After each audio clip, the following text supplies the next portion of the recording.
ஆண்டவராகிய இயேசு கிறிஸ்துவின் தூய நாமம் மகிமைப்படுவதாக. மத்தேயு எழுதிய சுவிசேஷம் 16ஆம் அதிகாரத்தில் உள்ள வசனங்களுக்கான விளக்க உரையை பல்வேறு தலைப்புகளில் நாம் இப்பொழுது சிந்திக்க இருக்கிறோம். அடையாளம் கேட்டு சோதித்தல். பரிசேயரும் சதுசேயரும் இயேசுவை சோதிக்கும் நோக்குடன் அவரிடம் வந்து வானத்திலிருந்து அடையாளம் ஒன்றை தங்களுக்கு காட்டும்படி கேட்டனர். அவர் அவர்களிடம் மறுமொழியாக, மாலை வேளையாகும் போது வானம் சிவந்திருந்தால் வானிலை நன்றாக இருக்கிறது என நீங்கள் சொல்வீர்கள். காலை வேளையில் வானம் சிவந்து மந்தாரமாய் இருந்தால் இன்று காற்றுடன் கூடிய மழை இருக்கும் என்பீர்கள். வானத்தின் தோற்றத்தை பகுத்துணர நீங்கள் அறிந்திருக்கிறீர்கள். ஆனால் காலத்தின் அறிகுறிகளை அறிய உங்களால் முடியாதா? இத்தீய விபச்சார தலைமுறையினர் அடையாளம் ஒன்று கேட்கின்றனர். இவர்களுக்கு யோனாவின் அடையாளமே அன்றி வேறு எந்த அடையாளமும் கொடுக்கப்பட மாட்டாது என்றார். பின் அவர் அவர்களை விட்டு விலகி போய்விட்டார். பரிசேயர் சதுசேயரின் புளிப்பு மாவு. சீடர்கள் மறுகரைக்கு சென்றபோது அப்பங்களை எடுத்துச் செல்ல மறந்துவிட்டார்கள். இயேசு அவர்களிடம் பரிசேயர் சதுசேயர் ஆகியோரின் புளிப்பு மாவை குறித்து கவனத்தோடும் எச்சரிக்கையோடும் இருங்கள் என்றார். நாம் அப்பங்களை எடுத்து வராததால் தான் அவர் இப்படி சொன்னார் என்று தங்களிடையே அவர்கள் பேசிக்கொண்டார்கள். இதை அறிந்த இயேசு, நம்பிக்கை குன்றியவர்களே, அப்பமில்லை என்று உங்களிடையே ஏன் பேசிக்கொள்கிறீர்கள்? உங்களுக்கு இன்னுமா புரியவில்லை?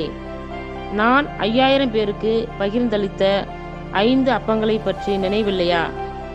அப்போது எத்தனை கூடைகள் மீதியாக எடுத்தீர்கள்? அல்லது 4000 பேருக்கு நான் பகிர்ந்தளித்த 7 அப்பங்களை பற்றி நினைவில்லையா? அப்போது எத்தனை கூடைகள் மீதியாக எடுத்தீர்கள்? நான் உங்களிடம் கூறியது அப்பங்களை பற்றி என்று என்பதை நீங்கள் புரிந்து கொள்ளாதது எப்படி? பரிசேயர் சதுசேயர் ஆகியோரின் புளிப்பு மாவை பற்றி எச்சரிக்கையாய் இருங்கள் என்றார். அப்பொழுதுதான் அப்பத்திற்கான புளிப்பு மாவை பற்றி அவர் சொல்லவில்லை. மாறாக பரிசேயர் சதுசேயர் ஆகியோரின் போதனையை பற்றி எச்சரிக்கையாய் இருக்கவே அவர் சொன்னார் என்பதை அவர்கள் புரிந்து கொண்டார்கள். இயேசுவை பற்றிய பேதுருவின் அறிக்கை. இயேசு பிலிப்பி செசரியா பகுதிக்கு சென்றார். அவர் தம் சீடரை நோக்கி, மானிட மகன் யார் என மக்கள் சொல்கிறார்கள் என்று கேட்டார்.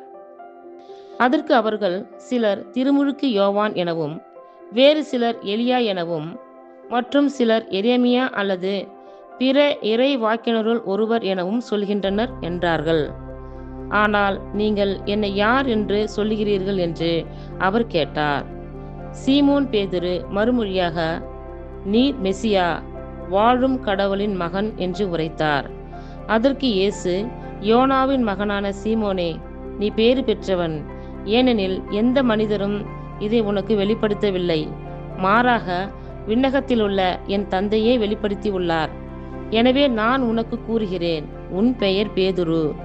இந்த பாறையின் மேல் என் திருச்சபையை கட்டுவேன். பாதாளத்தின் வாயில்கள் அதன் மேல் வெற்றி கொள்ளா. விண்ணரசின் திறவுகோல்களை நான் உன்னிடம் தருவேன். மண்ணுலகில் நீ தடை செய்வது விண்ணுலகிலும் தடை செய்யப்படும். மண்ணுலகில் நீ அனுமதிப்பது விண்ணுலகிலும் அனுமதிக்கப்படும் என்றார்.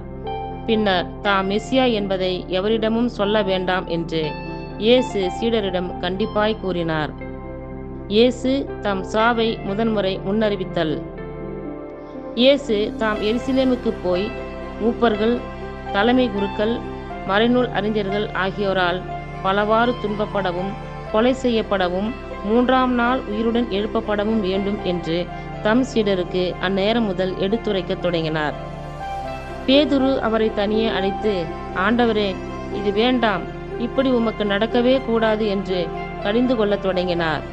ஆனால் இயேசு பேதுருவை திரும்பி பார்த்து, என் பின்னாலே போ சாத்தானே, நீ எனக்கு தடையாய் இருக்கிறாய். ஏனெனில் நீ கடவுளுக்கு ஏற்றவை பற்றி எண்ணாமல் மனிதருக்கு ஏற்றவை பற்றியே எண்ணுகிறாய் என்றார். பின்பு இயேசு தம் சீடரை பார்த்து, என்னை பின்பற்ற விரும்பும் எவரும் தன்னலம் துறந்து தம் சிலுவையை தூக்கி கொண்டு என்னை பின்பற்றட்டும். ஏனெனில் தம் உயிரை காத்து கொள்ள விரும்பும் எவரும் அதை இழந்து விடுவார். மாறாக என் பொருட்டு தம்மையே அழித்துக் கொள்கிற எவரும் வாழ்வடைவார். ஒரு மனிதர் உலகம் முழுவதையும் ஆதாயமாக்கி கொண்டாலும் அவர் தம் வாழ்வையே இழப்பாரெனில் அவருக்கு கிடைக்கும் பயன் என்ன? அவர் தம் வாழ்வுக்கு ஈடாக எதை கொடுப்பார்? மானிட மகன் தம் தந்தையின் மாட்சியோடு தம் வானதூதர்களுடன் வரப்போகிறார். அப்பொழுது ஒவ்வொருவருக்கும் அவரவர் செயலுக்கேற்ப கைமாறு அளிப்பார். நான் உறுதியாக உங்களுக்கு சொல்லுகிறேன், இங்கே இருப்பவருள் சிலர் மானிட மகனது ஆட்சி வருவதை காண்பதற்கு முன் சாக மாட்டார் என்றார். இத்துடன் 16ஆம் அதிகாரத்திற்கான விளக்க உரை நிறைவுற்றது. கர்த்தர் தாமே நம் எல்லோரையும் ஆசீர்வதிப்பாராக. ஆமேன்.